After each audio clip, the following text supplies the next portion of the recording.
that have been in there, and it still tastes very good. The other thing too, canning will extend the economy of your home. It aids in food insecurity, and it also will aid in your health because you're able to control what you're eating. Oftentimes, when you buy canned goods from the shelf, they have additives and so forth for shelf life, so it can stay on the shelf longer. But when you're canning at home, you're using glass jars, you're not putting in preservatives, and for the most part, you're using the natural ingredients. So health wise, you also save on food waste. Um, there have been times when I have not had a chance to go to the store, and I can go into the pantry, which also serves at my store as my store, get what I need, and put a full meal together. So canning really can help stretch that dollar, make your life a little easier. When I was growing up, my mom oftentimes made fresh tomato sauce, marinara sauce, you name it. I didn't know what ragu was until I started living on my own. And she would can it. And we'd have jars and jars and jars of it. She'd make the roux for gumbo, you name it. So I tell you, it was a very cost-effective means of living. And it's doable. Don't worry and be afraid. Just put these different safety measures and practices in place, and it'll go very smoothly. So the two processes for canning. Hot water bath is meant for foods that are high in acid, so all of your fruits, things like tomatoes, foods that have an acid added to it, like vinegar or lemon juice. So all of your pickles, any kind of pickles, your jellies, your jams, your chutneys, your tomato sauces, all those can be done in the hot water bath. And that's because the water gets up to 212 degrees. And with high acid foods, 212 degrees will kill the botulism spore that can cause botulism. For foods that are not high in acid, so your beans, foods that you don't pickle, where you don't add the acid, which could be the lemon juice or the vinegar, those are more alkaline foods. They have to be done in what's called the pressure canner. And what happens with the pressure canner, the steam in that pressure canner gets up to 240 degrees Fahrenheit, and that's enough to kill that botulism spore and any bad bacteria that can cause your food to spoil. Takes a little bit longer, a little bit more involved process. Maybe we can come back and show you that one, but tonight we're going to work with the hot water bath. Again, this is like step 2 from what we did last night. I'm going to go over the tools. We'll get into the sterilization process, and then we'll give it over to my sister who will take us through the whole jam making piece. So here we are, opening our toolbox. Let's start with our 2 things that we have to put things into, which are the jars. Now, if you remember from last week, I showed you 2 types of jars for making the pickles. And we have the wide mouth and we have the regular mouth. You could use either one interchangeably. I like the wide mouth for pickles, whether it be dill pickles or I do all kinds of pickles. I pickle a lot of stuff. Pickled okra. I'll show you some of the things that I have done with the jars, but this is really good for pickles because it's a wide mouth, very easy to put the cucumber spears in, if you remember, and the other foods that you want to pickle. The regular mouth or narrow neck has a narrower hole. You can use this for soups. You can use this for salsas, for jellies, chutneys, but again, use whatever you can get your hands on. Now, when you buy a case of jars, they do come in a case. You can either use Ball or Kerr. Newsflash, Ball bought out Kerr, so they're the same company. Both quality is very good. And you're going to hear us refer to Ball a lot. We are not representatives of Ball. But Ball Company, along with Kerr, have recipes that are tried and true. They have tried it in their test kitchens. They work well. You can almost say they're guaranteed to last for at least that year. But when you get your box of jars, it's going to come in 3 pieces: the jar, the lid, and the ring. So when you get your jars, before you wash them out, you want to check to make sure that there are no nicks, no cuts, or anything like that, anything that can cause the jar to shatter as it's going through the process. So you just want to give it a once over, run your fingers around it. You'll also see on some jars, they have the measurements on the side. They may have a real nice decoration. There are some that have nothing and they're smooth. The ring holds the lid onto the jar. So if you look at the ring, if you look at the lid, you have the outside. And then when you flip it over, you have the white with this red line around it. This red is the actual adhesive. So what happens when you submerge your jar in water, once you fill it, this adhesive will melt and seal on the top of the jar. The ring then is put on to secure it. And it sets in the pot of water just like this. Over time, as you're going through the process in that large pot of boiling water, which you'll see in a minute, it's right behind me, this adhesive will melt and it will stick. And once you let it set overnight, there's a little bubble. I don't know if you could see it here, but there's a little indentation. You may hear it when I press down on it. Once this little bubble or little indentation sinks in, and you'll actually hear that popping sound, that means it's sealed. I can now put this jar on my shelf once it goes through that process. And that's for either jar. Now, these are the pint size that I'm showing you. They do come in a quarter size, half pint, and there's some cylinder ones. When you're doing the hot water bath canning, you want a mason jar like this, not the mayonnaise jar, not the Smucker's jelly jar. You want an actual mason jar that comes in these pieces from either ball or curve. There's another company that's new on the scene called Denali. I have used their products and they're actually pretty good. But you want something from a company like that because again, they can guarantee their product. Whereas the other cheaper brands, you may not get the same response. And I know for a fact I've used the cheaper brands trying to be cheap and it didn't seal correctly and you want a good seal. So those are your jars. The next up in your tools, this is what's called a jar lifter. And it has a couple of uses, but it's to really make sure that you can pull your jars in and out of water without burning yourself. Because remember, this jar is going to be submerged in hot water, both when you sterilize it and when you take it out to fill it, and then when you put the jar back in to process it. So all you do is you take your jar lifter, put it around the neck like so, and squeeze. If you have small hands like me, and say you're taking this out of hot water, you always want to have your mitts handy. I just set the jar right in the mitt once I pull it out of the hot water so that I don't have any accidents. So that's a little safety trick at the same time. Now, let's just say you can't put your hands on one of these. I bought this as part of a kit, part of a tool kit from Ball. If you have tongs like this, you can do the same thing. You just want to be careful when you do this. You can actually take it out this way and you want to support it with a mitt or a towel so you don't burn yourself. When you put it back in for processing, you may have to use two. You may have to take it to the side and have a mitt to support it. But in the event that you cannot get the jar lifter, your tongs will work as well. My kit actually came with what is called a ring tightener. Now, once you fill your jars with whatever substance, whether it's jelly or sauce, it's going to be hot. And always remember, hot jar does not go on a cold surface. It could cause it to shatter.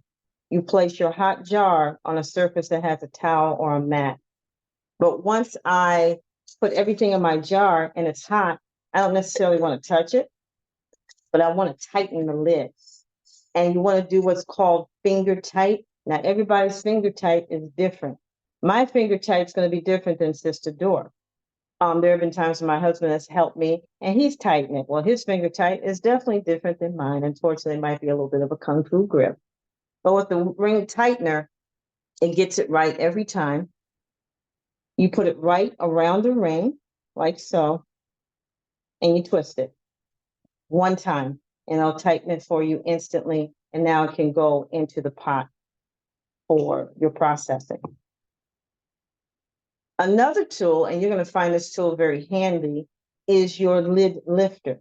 Now, I use this in a couple of instances.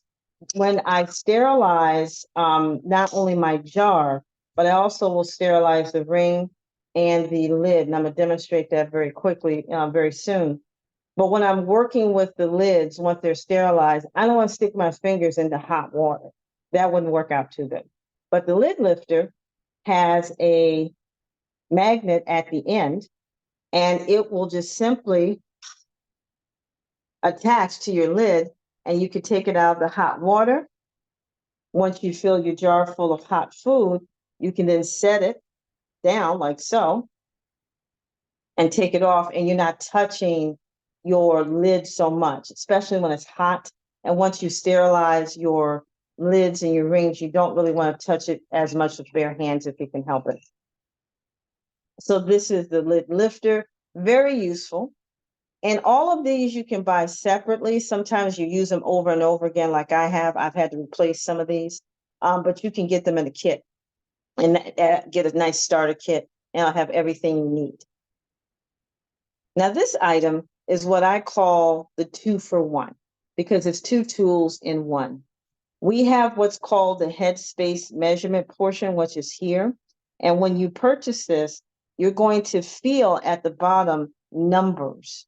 So it'll be 1 inch, 3/4 inch, 1/4 inch, 1/2 inch. This is measuring the headspace in the jar. Now, what do I mean by headspace?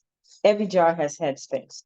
And according to the recipe that you're going to use, it will tell you how much headspace that you're going to have to leave in the jar. Everything expands and contracts. And so the headspace allows room for the food to expand once it gets hot, and then once it drops down. So different recipes call for different headspace. You want to measure it by putting whatever inch measurement you need based on the recipe. So let's just say if I was doing a recipe and it had a 1/2 inch headspace. This is my 1/2 inch here, where my finger is. I will hook it on the side, like so. And where the food touches this bottom piece, that's as far as I go. That is my headspace. Once I get to that portion, I stop, I measure it. And then this part, the bottom part, you actually will mix or turn the food around to release bubbles. This is the bubble releasing portion. The bubbles are an enemy to our food that we can to leave on the shelf because it has oxygen. The oxygen can allow bacteria to get in, and that can spoil your food.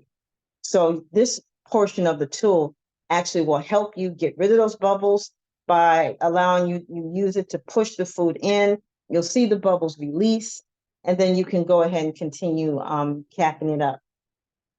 Now, this works with our food funnel, and I have 2 types of food funnels here. This one normally will come in a kit. You could buy it separately. You could buy a stainless steel one. It'll last longer. This is a very heavy plastic, and it does me well. I also have a stainless steel. You use the food funnel so that you don't make a mess or a disaster. I could be rather messy, so this comes in very handy. You just place it in your jar, load in your food. Once you've gotten it to where you think your headspace will be, you take your headspace measuring tool, hook it on, measure it, take out any bubbles that you might have to take out, measure it again. If it meets this level, you're good. You could top it off, put the lid on, seal it, and then go ahead and finish processing your jar. Now, this is the 2-for-1. So this is the bubble remover, and this is the headspace measurement.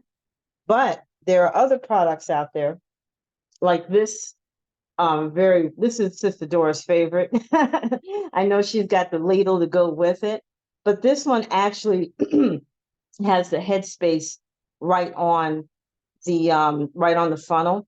So when you put the funnel in, you can follow this and measure this way. And this is good if you have any issues with seeing, if it's too hard to feel along the edge of the tool.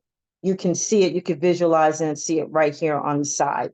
So this is another, this is by Progressive, and they have a matching ladle that actually she's probably going to demonstrate for you where you get your scoop right every time.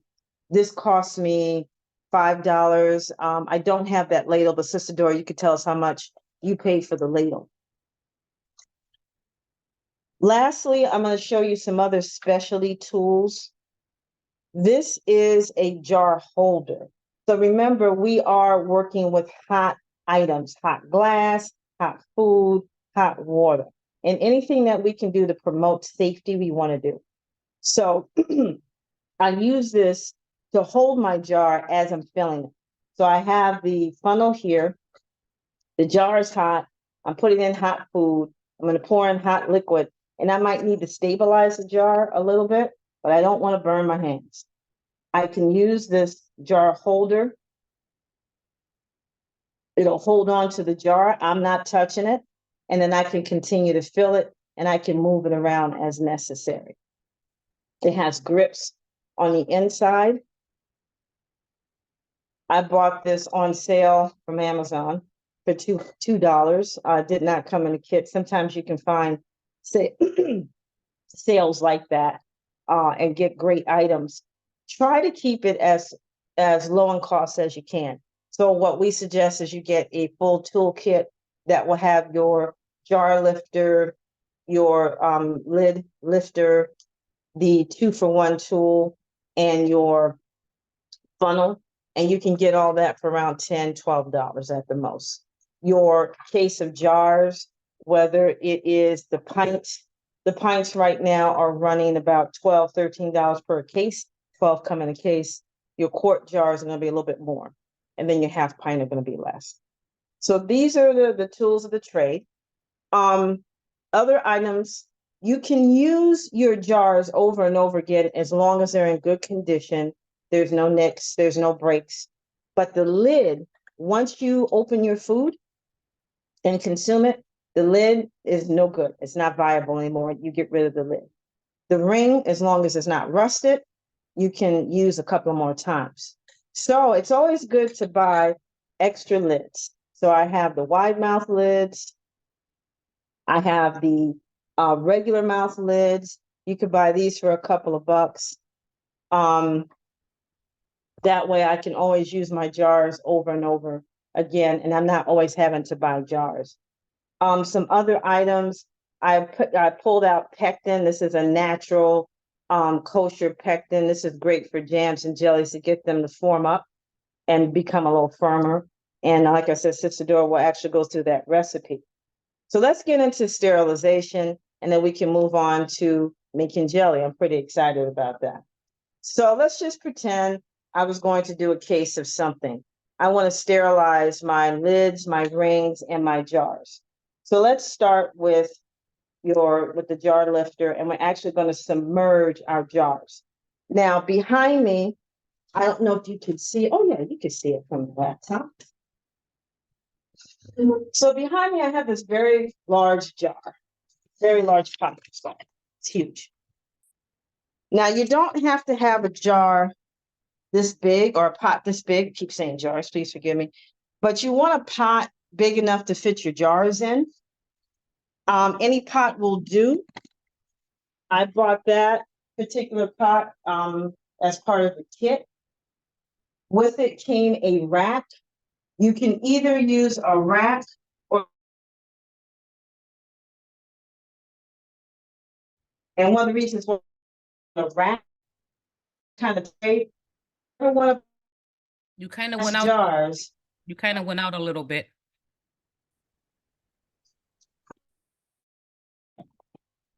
You never want to put glass jars in a pot with nothing at the bottom. It can cause the jars to break. So you always want something at the bottom of the pot for the jars to sit in. It can even be towels. If you have old dish towels that you are no longer using for your dishes, that will do the same thing. So I'm gonna set this in my rack. Now, Sister Dora was kidding and joking a little bit about the whole Captain America thing. Well, you're gonna see it in action today. So when you have a pot of hot water, this is with anything you're cooking, you don't ever want to just pull it and stick your face over it. It can cause some issues. You could give yourself a very bad steam burn. But the best way to do it is to tilt it. It'll push the steam away from you. And then you can remove it and let all the steam escape. You take your jar lifter, like so. And set it in. Because I'm only going to show you 2 jars, I'm going to put them on this side.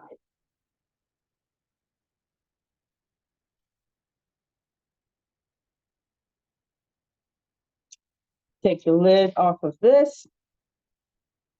Going to do the same thing. Lay it on the side. I will take the lids and the rings. Now, there have been a few changes to the sterilization process. It used to be that you had to do it separate. I could put these in the same pot just for a few seconds and use the lid lifter to get it out. Sometimes that's a little trying, and you could easily burn yourself. What I continue to do, because it's safer and easier, I just throw them in another smaller pot, making sure that they're submerged. And I time it for 10 minutes. So I just slide in my rack, put the top. Now, when you are sterilizing, you want to make sure that you have what's called a rolling boil. So you'll see big bubbles, it's rolling, it's really vigorous. That's the kind of boil that you want. Once you put the top on, it will actually get more vigorous. Let it go for 10 minutes. When it's done, you can either A, take the pot off with your rings and lids, set it somewhere, or you can pour that into a stainless steel bowl. Either one will work. When I'm ready to take out my jars, once again, after 10 minutes, I'm going to open it with the lid shielding my face so I don't burn my face.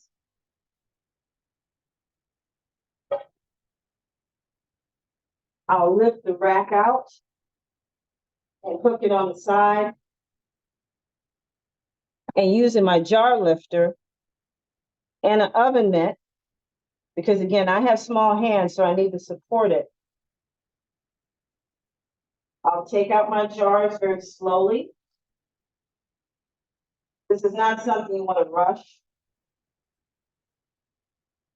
Dump out my hot water. And now I am ready to fill it with whatever I'm going to fill.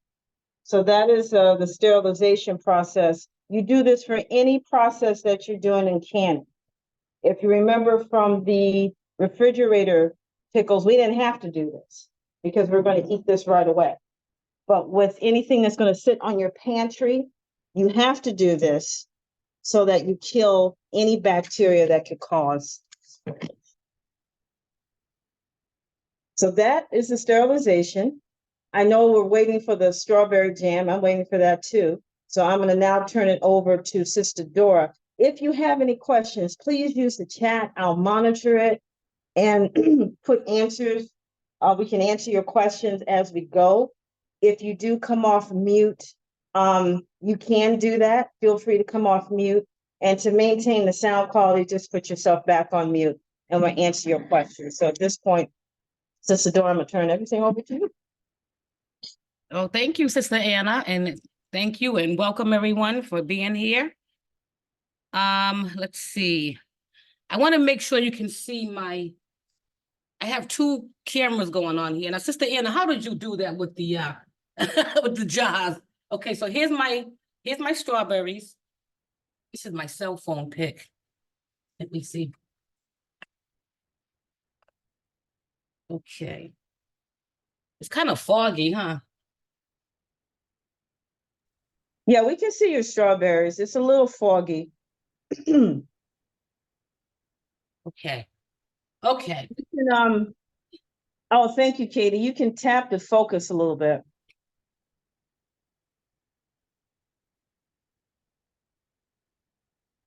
Okay, I just want to make sure.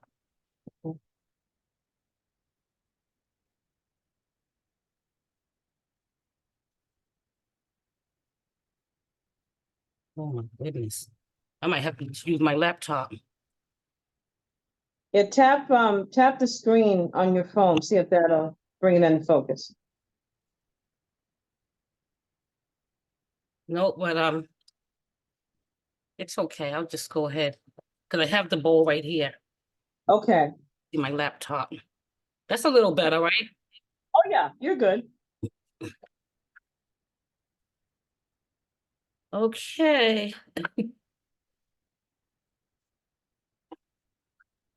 Okay. Okay, so did everybody get a copy of the recipe? Okay, so we're If gonna not, we can get it out to you.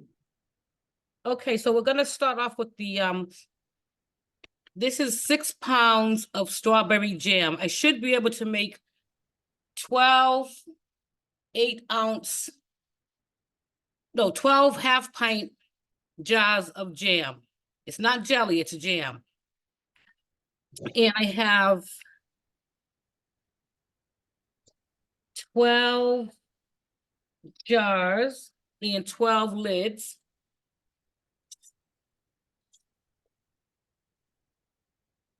So the first thing we're gonna do, so what I did was I smashed these up overnight. So these are all smashed up, all the strawberries, all 6 pounds, all smashed up. And then I'm gonna add 2 tablespoons of lemon juice. And I just bought lemon juice from Stop and Shop, $1.69. Oh my God, it's so hard to open. Okay.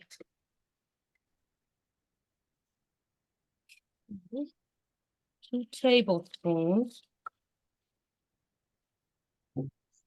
Oops. Oh my God. Okay. Put a little more because a little spilled inside. Now this calls for a lot of sugar. It calls for 6 cups of sugar. However, in the Ball Book of Canning, the Ball Blue Book of Canning, there's a low recipe, a low sugar or no sugar recipe in that book. There's a recipe for no sugar or low sugar. For anyone who's diabetic or who doesn't want too much sugar in their jams. So, but for this recipe, it calls for 6 cups of sugar. And it'll boil down. Add the 6 cups of sugar. And I'm using the Florida Crystals sugar. You can use marinara sugar. You can use any kind of brown sugar. I like using organic sugar.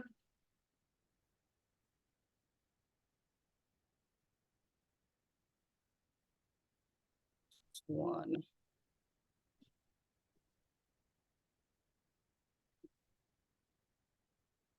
I don't know why I said marinara. I meant Damara. 4. A lot of sugar. 5. 6. Okay.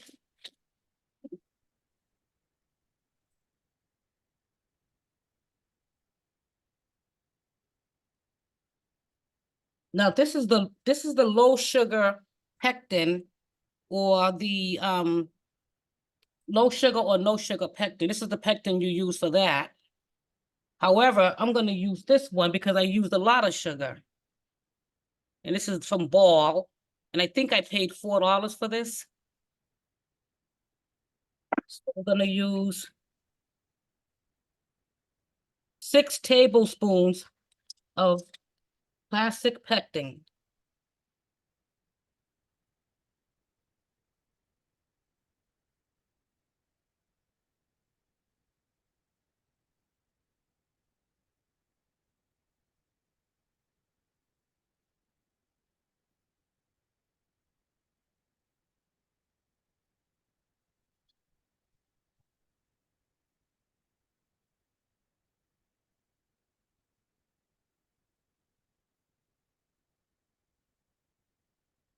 Okay.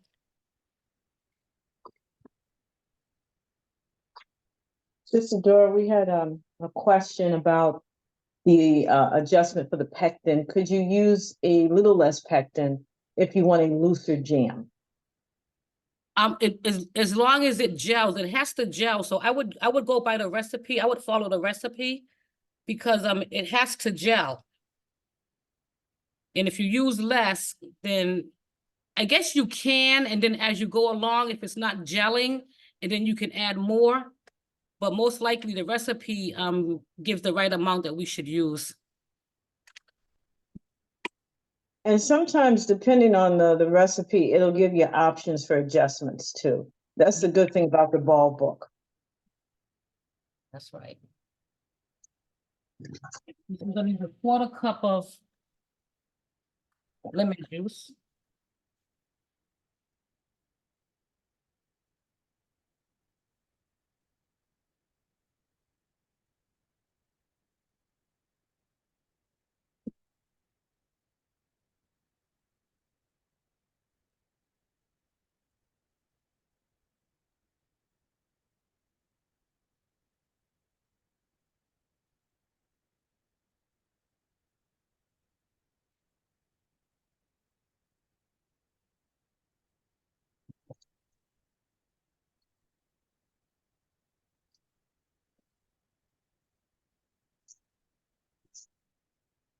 Guess we're gonna put 7 cups of sugar.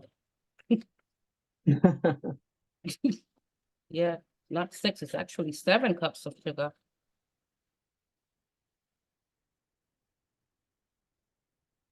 Now, Sister Dora, I've always been curious. I haven't tried this yet. It's always good to follow the recipe, particularly if you're a new canner.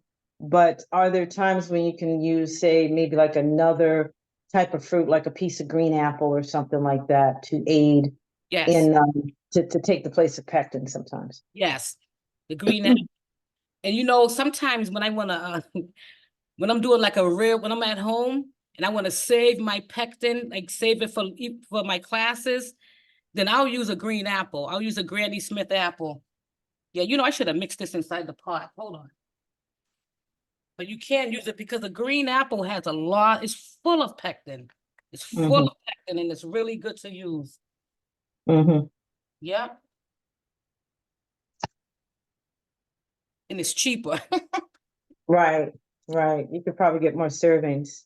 Yeah. Yes, Megan, that's a great idea. You can also use cranberries.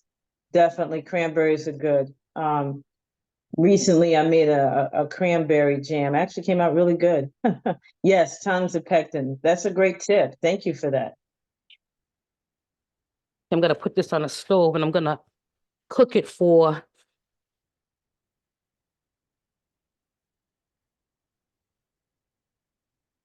you guys can see that. Mm-hmm.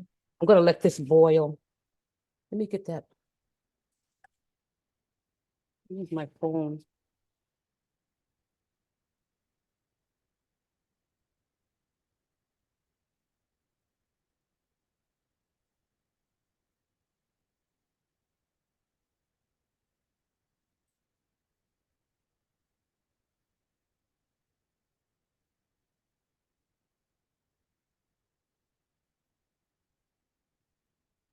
I'm gonna let this boil, but I'm gonna stir it and I'm gonna keep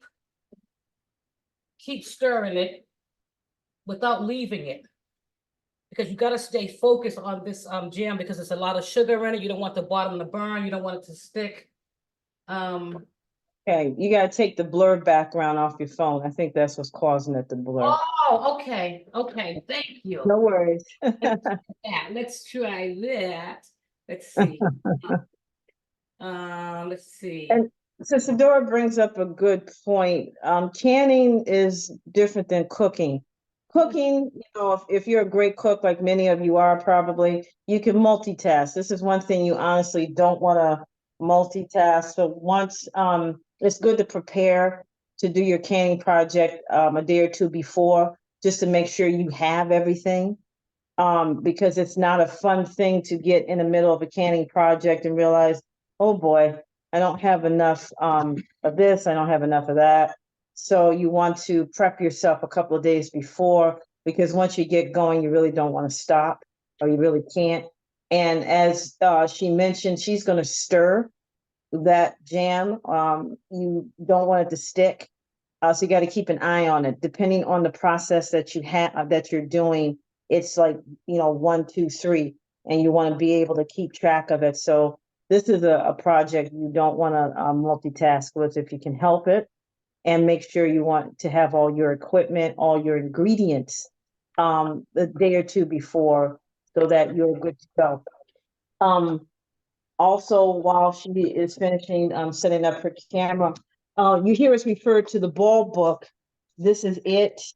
They come out with different variations every year, every other year. It's always good. I have like 4 or 5 of the different years of this book.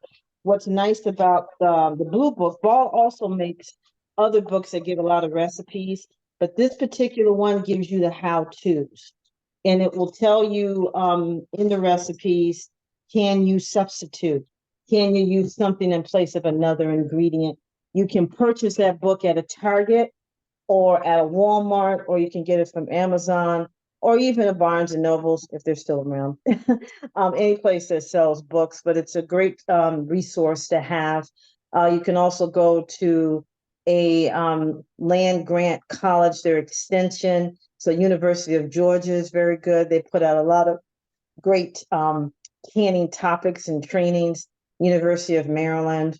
So your extension schools may have canning information, and then you can always go to the USDA, and they all work together. So if you go to any of those resources you'll be okay, A-okay. All right, sis, it's looking good. Okay, I don't know why I can't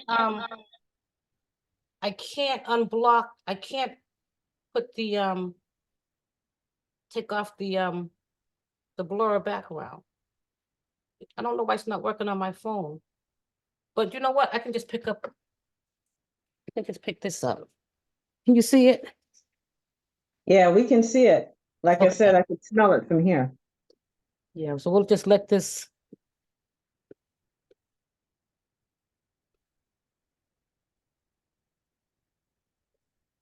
Ooh, it smells so good. It's looking good. So as this is and it's really getting thick too. It's really thick. So as this is cooking, you can see the little chunks in here. And that's what we want, because it's not jelly. We want jam, so we can spread it over the crackers, and we want it a little thick. And we're gonna let this boil. Sometimes you'll have foam on top. You can take the foam off, but sometimes you don't have to take the foam off. Sometimes you can just do it and just leave the foam on. Sometimes if it foams too much, you can use butter to bring down the foam so it won't like overflow, and you won't have to skim the foam off the top.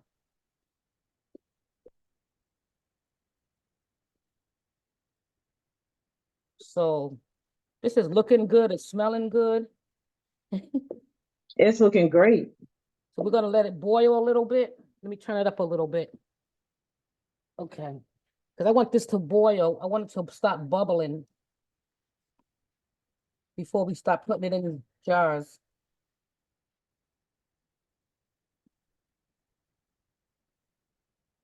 I don't know why that phone of mine is acting up, but that's why we have laptops. Yep. And sometimes technology doesn't always cooperate, right?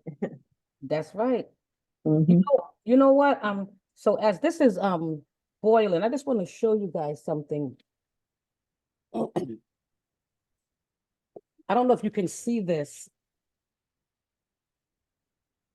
This right here, can you guys see this?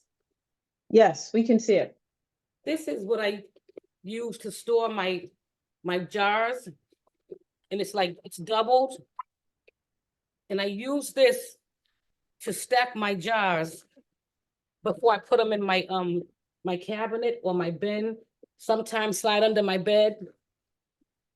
And this cost me, when I bought it, it was two for $10. I mean, two for 20. 2 for 20 when I bought it. I don't know how much it is now, and I got it off of Amazon. I also have I bought some from Walmart. I think it was, I think I got a budget. I mean, a sale. I think I got 2 for $10 at Walmart, and on Amazon I got 2 for 20.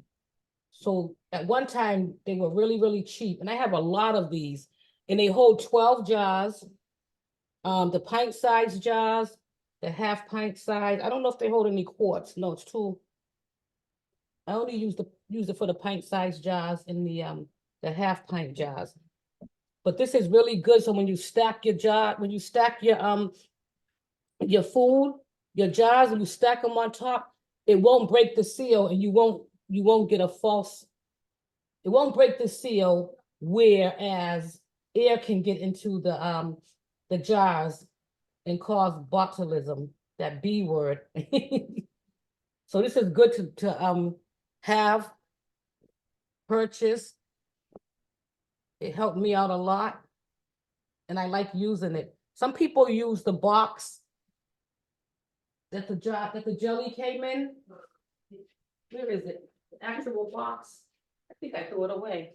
But some people use the box to store their jars. But I don't like using the box because I like stacking mine, because I have a lot of canning, so I stack it. And so I use this. But with the box, you can't really stack it, because I don't want to get a false seal. I don't want the seal to break.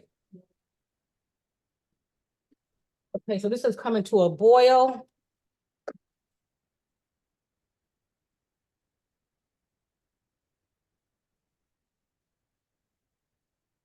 And it's always good to rotate your stock of canned goods. We rotate quite a bit here in my home. So we use the, first in, first out, last in will be the last out, but it's good to rotate your things. Also, you can always spot check batches, pull one from a batch. Hey, let's see how the seal is, how it tastes, and so forth. But rotating what you can is always a good idea. Okay. Again, if you all have any questions or comments, please use the chat feature, or for a smaller crowd tonight, if you want to take yourself off of mute and ask your question, feel free. Just place yourself back on mute so we can maintain the sound quality. So please let us know if you have any questions so far.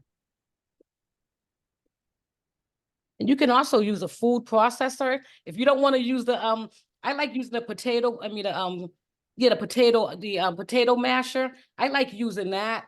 However, you can use a food processor if you want to do it really fast and quick. I just like going through the whole process of things. And I like teaching my nieces and nephew how to use different tools. So I have them use the potato masher. And Sister Dora, real quick, about how long will that take to gel, to start to come together in a jam form? After it comes to a boil, it'll probably take, then after it comes to a boil, I'm gonna turn it down a little bit and let it sit for 5 minutes so it can cool off a little. Although we can go ahead and just put them in a jar, but I just want to let it cool down for like maybe 2 or 3 minutes. It should gel right away. It should gel once it starts boiling. Then when you put it on simmer, it should start gelling right there. Because right now it's thick. It's really thick right now. So once it starts sitting out, it'll get thicker as it sits, you know? So Okay. it should start gelling right away. Mhm. Megan likes the immersion blender. I'm right with her. I love mine. So I totally agree with that.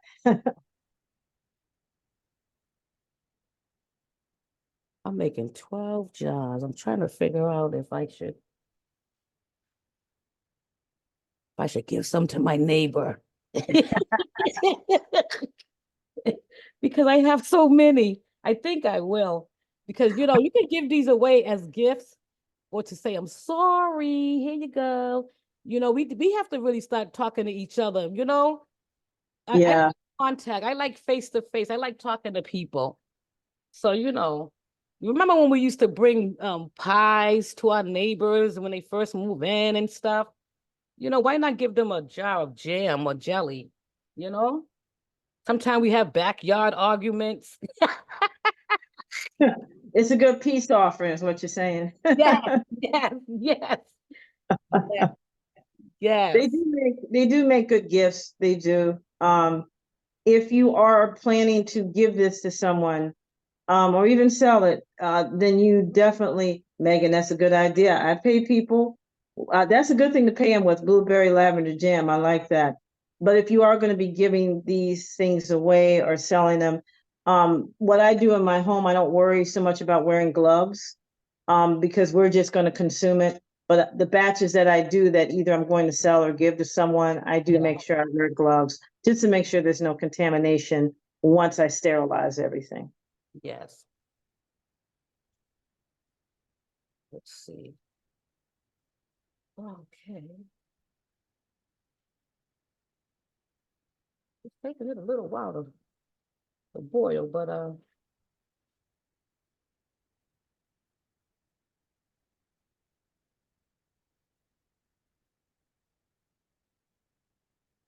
It really does look good. I know it smells delicious. my goodness. I love strawberries, you know, I love strawberry everything. I like virgin strawberry daiquiri. I like strawberry ice cream. Oh my goodness, look at that. Oh,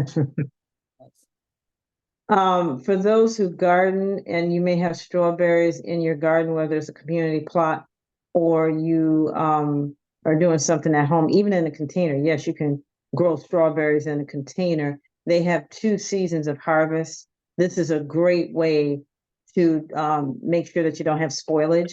So you could do a refrigerator version like we showed you last week, and or you can do this version, but it's a great way to harvest and keep your strawberries. If you go to a farmer's market during the season, if you go out strawberry picking, do like a pick your own. Uh, First thing you want to do, you can make jam now. So you got a home and a place for all those beautiful strawberries during the season. that's right. So as you can see, it's really getting ready to start boiling real hard.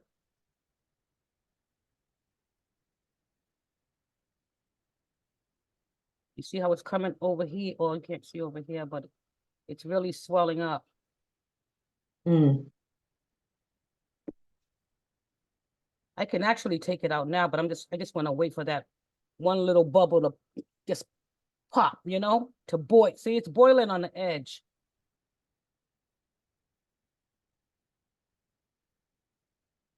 And I got the fire real high, so it's simmering, right? It's boil, yeah, it's boiling. Can you see? We can see it looks good.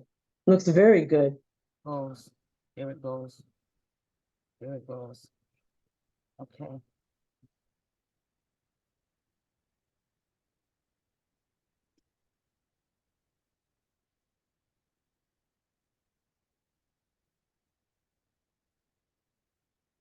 Okay, so I'm gonna start canning. I'm gonna start canning it. It is boiling, and I'm gonna put it on simmer. Then I'm gonna boil. I mean, start canning the jars.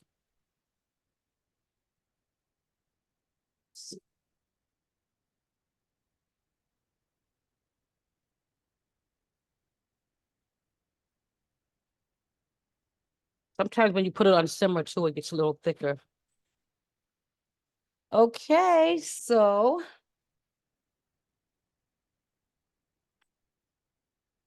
let me get my jars. So my jars are already in the canner. I already sterilized them. They're in the canner. They're in the hot water. If you guys can see, they're already in there. And I'm getting ready to take them out one at a time. And I'm going to fill them.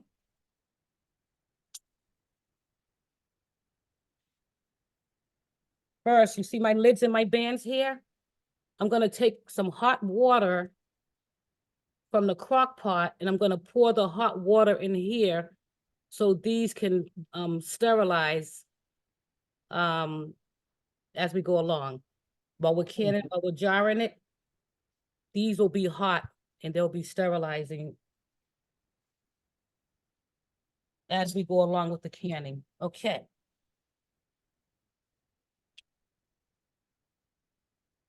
So I have my jar lifter.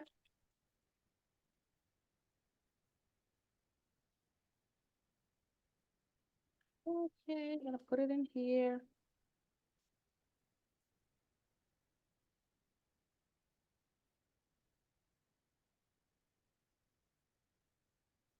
Just turn the jelly off.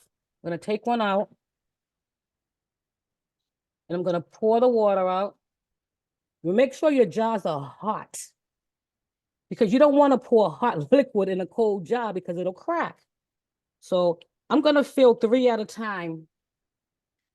So that's 1, then I'll do 2.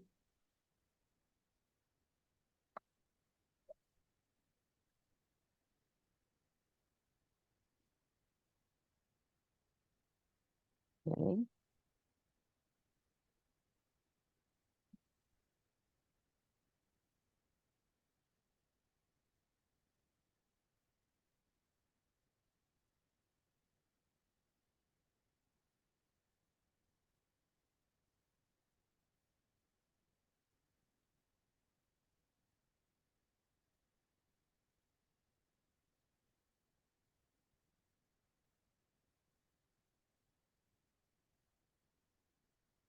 I'm gonna pour some water inside my bands.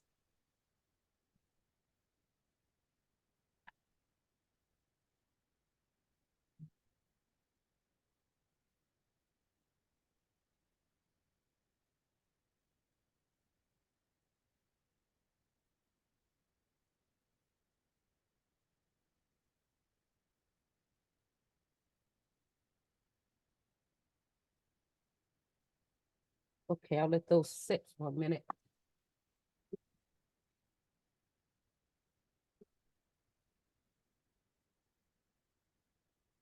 Okay, so we're gonna ladle out. Ooh, those jars are hot, hot, hot. I'm gonna ladle out. Yeah, that's why I use my jar mitt. Let me get my mitt right here.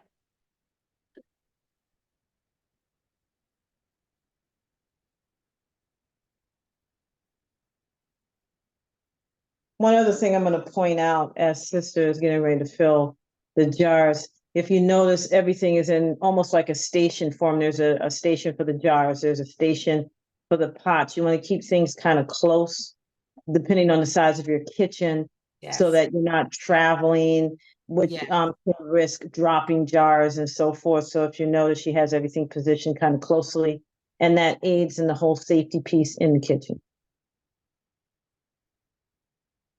So I'm gonna fill this up to a quarter head space, as Sister Anna was explaining to you earlier.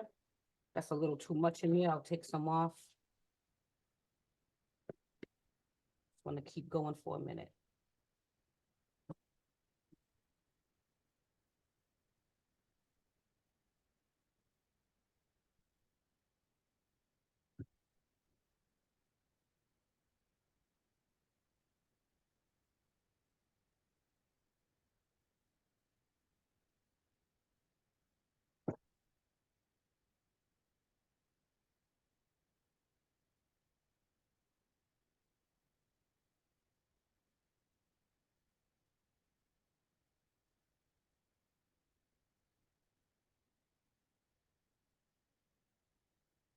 That's water right there.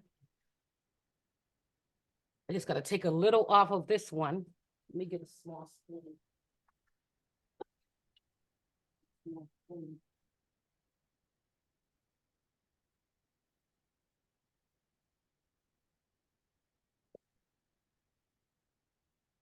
A little bit off here.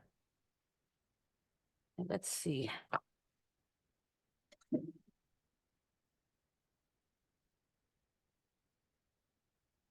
Okay, so those are good. So what I'm gonna do now is I'm gonna wipe the edge of the jars off. A lot of people use hot water, but I like using vinegar to make sure that there's no jelly on the edge of the jar so the bands can actually stick. But you can also use warm water. If you don't have warm water, if you don't have vinegar, you can use warm water. I like using vinegar.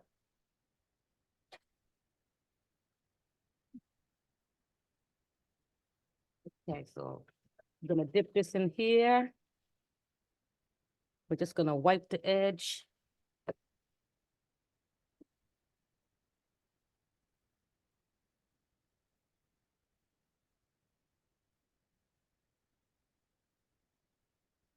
Okay. Now we're gonna get our lid lifter.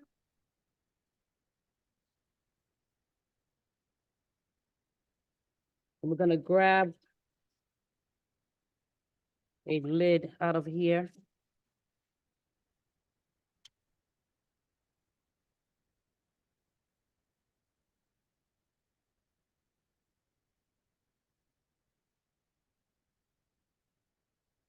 Oh. I'm just gonna place them on top.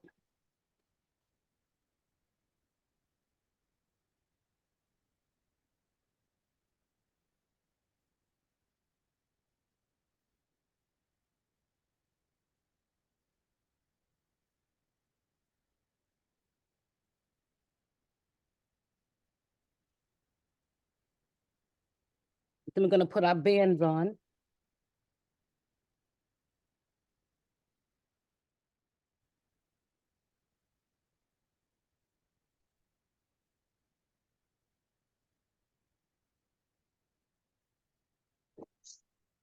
We're gonna make sure it's fingertip tight. So we're gonna use our lid tightener. We're gonna just turn it until it locks. Ooh, this jelly is. That's it. Until just until it gets tight.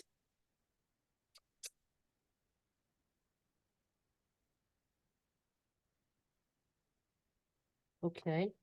And then this one.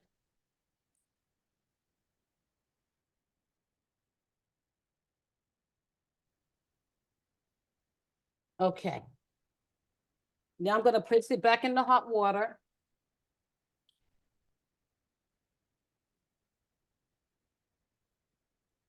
And I have a disc in the bottom of my can. I have the rack, but I just want to use the disc.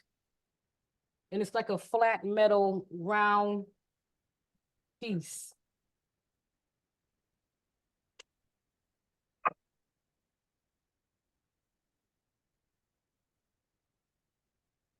And I'm standing them straight up inside the water. And the water is about 2 inches, about 1 or 2 inches above the top of the jar. That's how much water you put in the water bath can. So I'm gonna take out 3 more.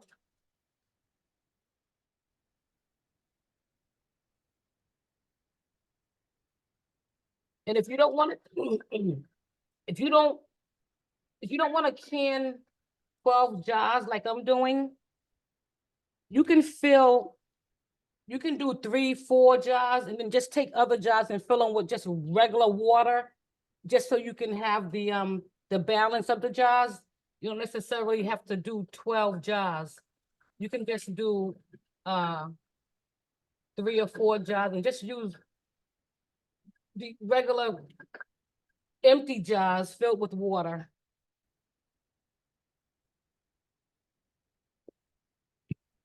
Okay. I'm trying to move a little faster here now.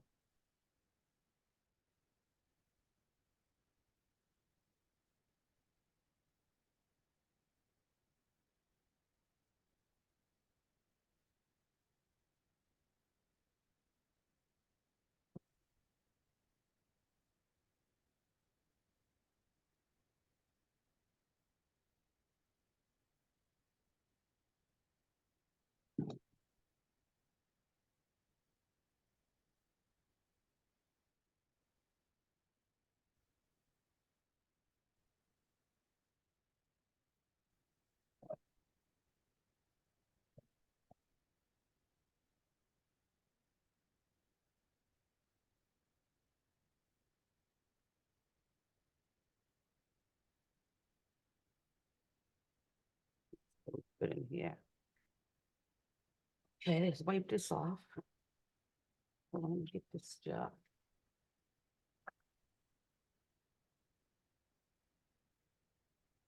Getting my mat all messed up, so I just want to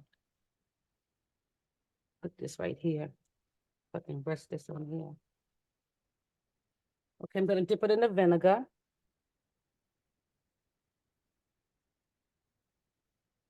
Oh, you know what? I forgot to debubble, Mr. Anna. Yeah, I thought with jam, sometimes you can kind of get away with it. Yeah, let me just take some Um, bubbles out. I gotta debubble. Yeah, debubble. Take all the bubbles out. mhm. Yeah. And as you can see how she's using the debubbler, it's not a lot of force that she's using. When you're doing pickles and so forth, the ingredients are heavier and it's more of it. Yeah. It's harder to release the bubbles. But with jam and salsa, real loose stuff, the bubbles come up really quick.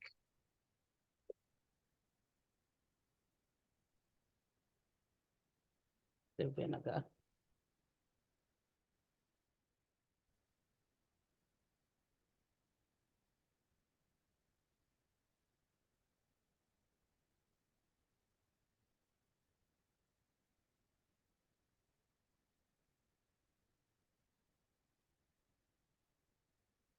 And Sister Dora, the pot that you're using to process your jars or seal your jars, how many get I think I can fit a right whole, now? I think I can fit a case in here. A case of jelly jars, 12 jars in here. Can you hear me? Oh, Yes, I can. okay. Mm-hmm. Okay, so we gotta, I can just put my fingertips tight on here. I just want you guys to see how to use the tool, but.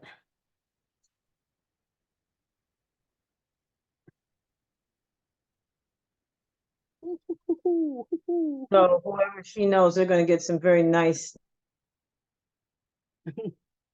That's right. Okay. My niece is on the stairs watching me. Okay, let me see. Yeah, she probably has one of those with her name on it, right? She was, okay.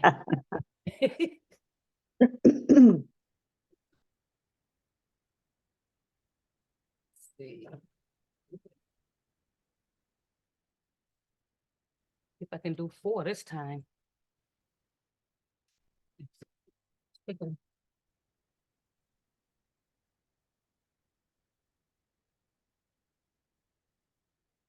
And Sister Dora, if you don't mind, while you are busily filling those jars with that delicious jam, it's making me hungry all over again from right here. Um, I also wanted to take this opportunity to show folks what else you can do with the hot water bath. I know Sister Dora does a whole bunch of different jellies. Um,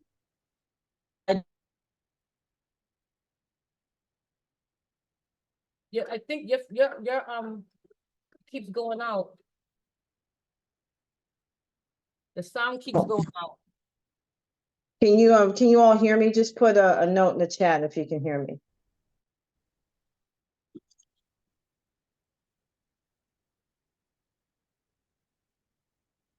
Okay. Can you hear me now?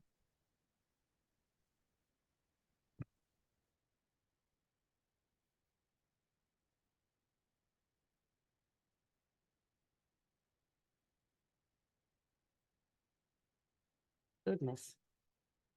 Let me turn this pot around because I can't really.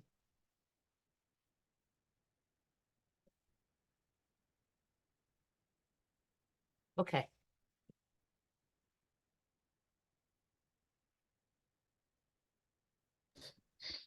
Press the wrong button.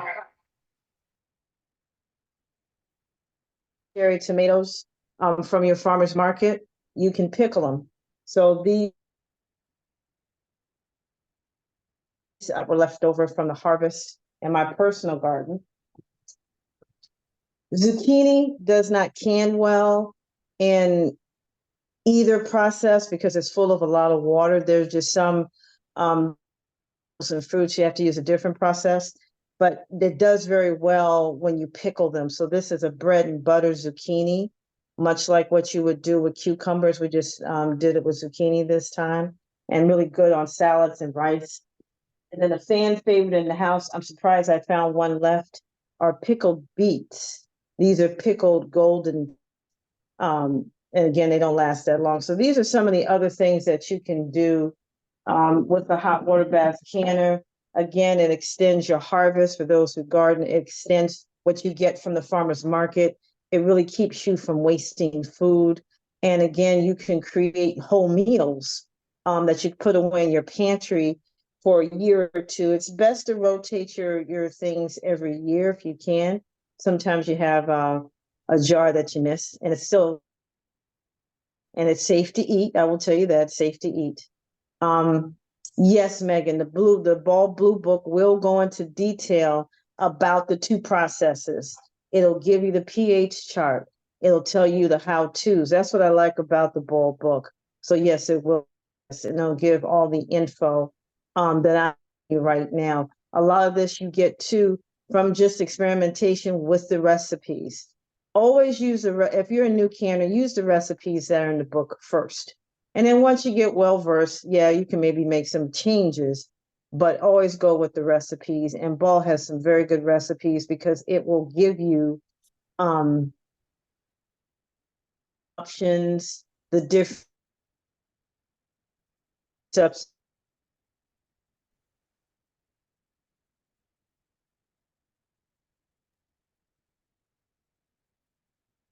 Now, how many is that, Sister Dora? I think that's 12, I think. I think it's, let me see. I know it's a little longer process than just the refrigerator pickle. Mm-hmm. Now, once all the jars are in the pot, this recipe's been a minute that's in that pot to the sealed.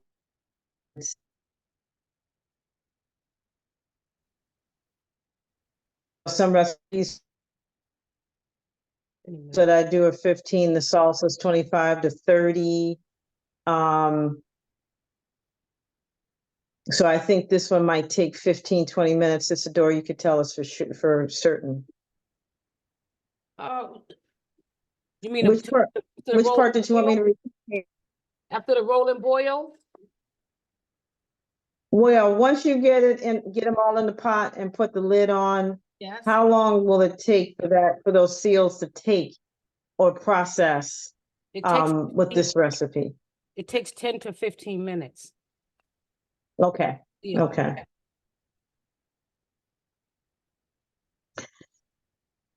And once Yes. it's out of the pot and you set it on your mats, you set them overnight so that you get a good firm seal. And then the next day, I usually clean on the with, and again, in a nice cool place. I have a cool part of my pantry where I have them put away and stacked up. You can put them in a closet. You can stack them under your bed. Those are nice, cool, dark places. And if your jars don't seal after the process, you can just take it and put it in the refrigerator and eat it the next day. And these will last for 1 year. Some people keep them for 18 months, but you can store these in your cupboard for 1 year. In a dark place.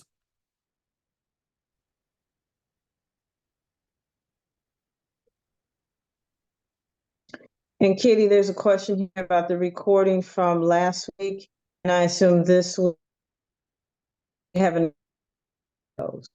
Yes, so those are both going to be sent out. So I can send them out to anybody, and they're also going to be available online on our website. So I will send the video to you as well as to Megan. Okay.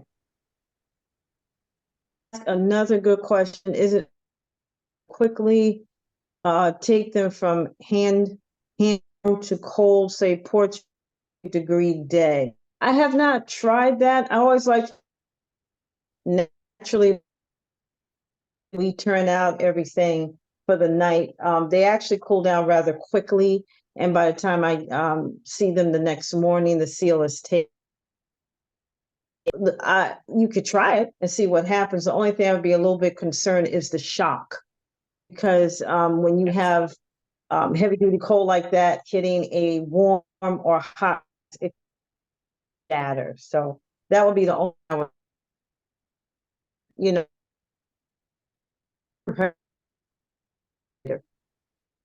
a good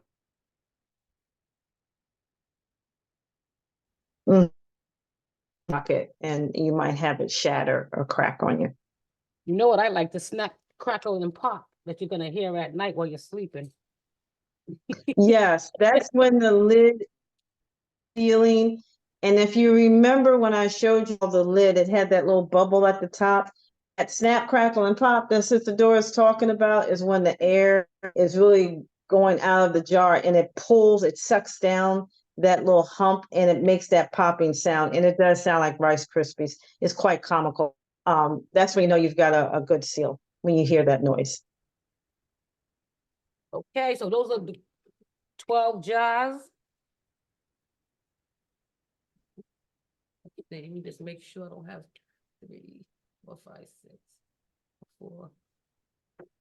I'll make sure I don't have any other ones. 3, 6. Okay. Yeah. So now I'm gonna put the lid on, let this boil. You're gonna have to give me well, we don't time it until after it starts boiling. So I'm gonna turn the heat up. I did all of that while the jars were simmering. So I'm turning the heat up. I'm gonna put the top on it. Let it come to a rolling boil. Once it comes to a rolling boil, then we're gonna set the timer for 10 minutes, 10 or 15 minutes. In this case, let's do 10 minutes. Mm-hmm. Yeah, it'll go pretty quickly. This makes for a great community and family activity. So if you have children, teenagers, it's quite fun to do this. If you have little children, you want to be a little mindful because you're dealing with hot everything. Say if there's a community center, someone gets a tool. It's really fun to do. We've done it in community with other people. When you get to the pressure canner, someone gets the pressure canner, someone gets the jars, and you can do it together. And it really is a good bonding activity. So I wanted to put that out there too. In the South, a lot of our families, they would grow different things and come together as a community, actually preserve food. Dr. George Washington Carver, who really is the father of modern day, what they call regenerative agriculture. A lot of the recipes, he put out countless periodicals when it was Tuskegee Institute, now in Tuskegee University. It's in Alabama, it's universities, probably the jewel in the crown of the HBCUs. He put out countless periodicals for Black farmers on how to preserve everything from okra to tomatoes. And some of the recipes that you see in the book are his periodicals. So it has a long history in different communities, particularly communities of color. And it's been a great way to pool our resources as neighbors, as community members. So consider doing this with your family, doing this with other members of your neighborhood. Mix and match and share, and you'll find it's a great way to bond. At this time, are there any additional questions that you have for us? And then I have some questions for you all that we always like to ask as we wrap up our session with you tonight. So if there's any questions, please use the chat, or if you want to take this. I have so much left. Well, not a lot. I think I'm gonna Well, sound like somebody's gonna have a good time tonight. I'm gonna refrigerate these. Yeah, so now Sister Dora can make refrigerator jam and jelly as our session from last week. So these are the questions that we always like to ask folks when we conclude our sessions. First, last week and this week, can you see yourself doing some type of activity like this, whether it's refrigerator pickles, refrigerator jam, or the hot water bath? You can use the chat and put a 1, meaning yes, 2, meaning no, or 3, maybe. So if everyone can take time to do that now, you can come off mute. Okay. Yes, that's what we like to hear, that it'll give you confidence that yes, definitely. And did you find our presentation tonight useful? And would you invite other people to come to another presentation if we were to do one? Thank you for that again, sent to others. That's important. All right. Well, this time, Mr. Dora and I are so grateful for your time and your attention. Grateful again to the Wake Librarian, to Katie and the staff for allowing us to come before you. Yes, that will be the best. Getting to do at the library, the Lunenburg Library, can't they can. So that's something. At this time, we'll turn things over back to Katie. Thank you all so much. We'll get the recipe to you. If you have any additional questions that you could tonight, feel free. All right, North Shore, we see you. We see you. Please get those questions to Katie. We'll get them answered. And the next time that we're doing any courses in the Boston area, we'll let her know. Doing with your canning adventures. And thank you again on behalf of Sister Dora. We really appreciate y'all. Thank you all so much. Thank you guys. I really appreciate it. Thank you for coming, for everyone who hasn't spoken yet, but I know I learned a lot, so I know that they also learned a lot. So I appreciate it. And you guys are all free to go and take all the knowledge. I will be sending the recording as well as the recipe so that you guys can make 10 pounds, 15 pounds, 20 pounds of jam. And bring it hopefully back to Wakefield where I can taste it all.